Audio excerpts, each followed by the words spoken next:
Now, did Pound know what he was doing when he labeled his book Translations? Did he have a sense of the ethical ground that he was treading? Because he also does say translations from the decipherings of. He does give credit that it's, from other people's translated work. But does he understand and do his readers understand the possible power dynamics and implications and ramifications of this action?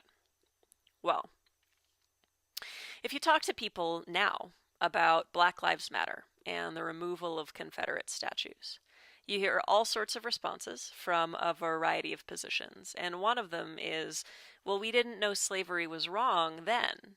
And we do know it now, so let's move on. But does not knowing slavery was wrong then excuse the wrong that was clearly being done?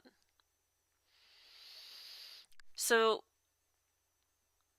cultural cooptation, which involves the borrowing of aesthetics and styles, is perhaps obviously seen to many as being less harmful than slavery, which is the direct use, punishment, and violence against bodies, the control of families. And yet, to those who have experienced cultural cooptation for generations, they say it is its own violence. It's a psychic and generational violence that co opts the styles and aesthetics, but ignores the culture and the people from which they come. One that uses the styles as cool or interesting, but either ignores the continued difficulty of the people from which the style come or outright disrespects them even when they use that style. It's one that even contributes to a misunderstanding and reduction of those people, a kind of hegemony. So, for instance, Native people and writers are faced with people wanting to engage in vision quests and sweat lodges. They want to wear feathers and they want to have Indian names and they want to wear costumes at Halloween. But they don't, at the same time, want to acknowledge historical realities of American violence, physical, cultural, and political, against Indians. And they don't want to educate themselves on the current realities of Native people who are not extinct.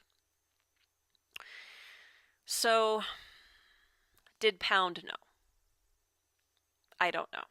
I don't know if Pound intentionally mislabeled his work or if he genuinely considered his ideogrammic processes true translations, or if he thought that by saying on the title page his translations were from the notes and decipherings of other people that he thought he was giving adequate credit. I do know that the effect of his work is similar either way. So let's look at it from some different angles.